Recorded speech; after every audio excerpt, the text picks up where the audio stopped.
Hi, this is Dslyecxi. In this video, I'd like to show and talk a bit about the gear system in Arma 3's alpha. Arma 3 introduces two very nice and long-wanted features, that of modular gear and modular weapons. These are very significant features, both from the core game standpoint as well as the mod community. Let's talk a bit about why. What I have here is a little paper doll character and weapon customization dialogue that I created for myself to help with testing out different combinations more easily, and I'll be using this to illustrate the possibilities.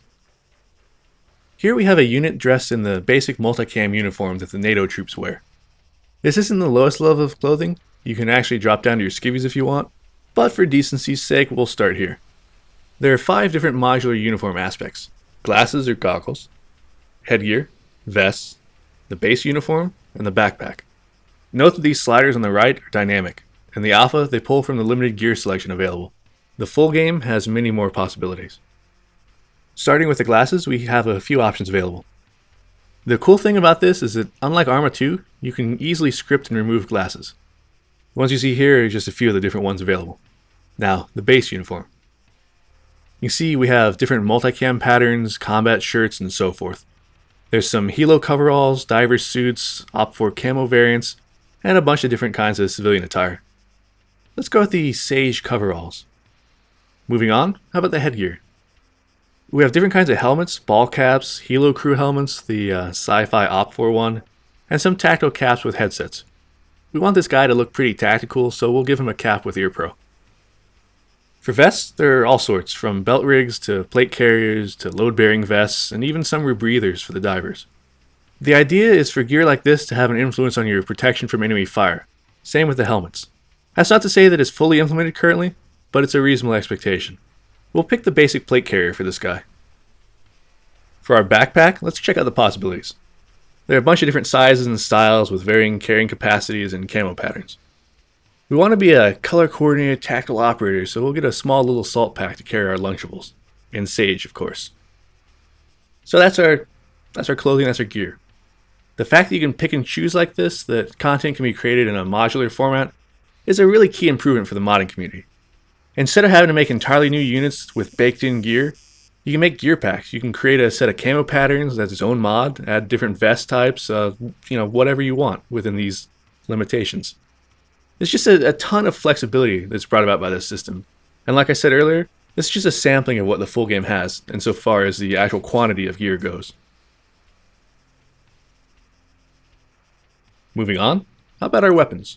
It's the same story. This is a subset of the full game's weapons and attachments. Weapons can now have 3 different attachments: 1 rail-mounted item, 1 sight, and 1 muzzle accessory. Some weapons realistically don't have the capability to mount certain features, but the possibility exists technically, and most weapons do have that ability. Looking through the weapons, we have a variety of rifles and machine guns in the alpha. Again, it's a limited set compared to the full game. We have a nice selection to include carbines, the MX series rifle, which fires caseless 6.5mm rounds, the underwater S-Star, and so forth. I'll use the MX SW to show off the attachments. By default, you can see we have flip-down iron sights as our sighting method. If we add on the Arco scope, you'll see that the iron sights are folded down out of the way. Removing the scope, or any scope for that matter, will flip them back up. The Arco and Hammer sights both have red dot backup sights on top of them, allowing them to be used for both close quarters and longer range engagements. Then we move on to actual standalone red dot optics, collimator optics, like the ACO and the holosight.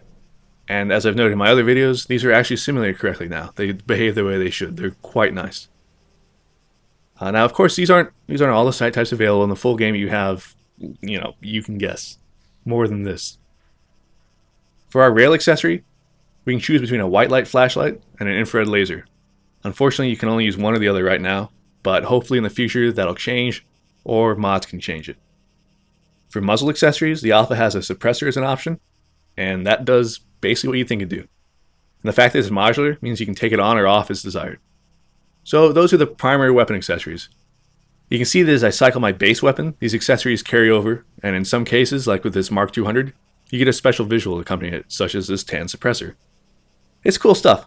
It's very exciting to think that instead of needing to create hundreds of different weapon variants, you can instead create the base model and then do a sight pack, or a muzzle accessory pack, or a rail attachment pack.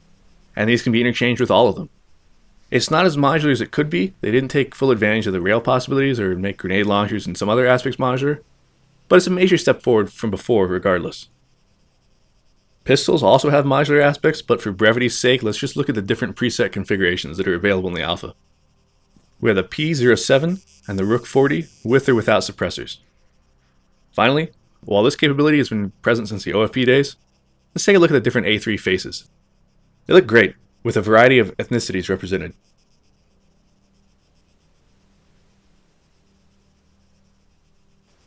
Oh, and one last thing.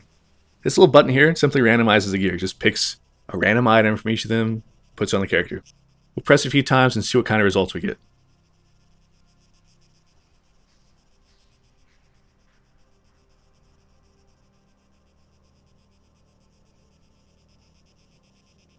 Well, there we are. That's the alpha's gear and weapon systems. I'm really excited to see how this influences the game, and the modding community in particular. But of course, we all know it'll boil down to this as a standard attire. But hey, whatever. It was a good idea before we got our hands on it, right? Anyhow, this is Dslyecxi. Keep your pants on, and I'll see you on Stratus.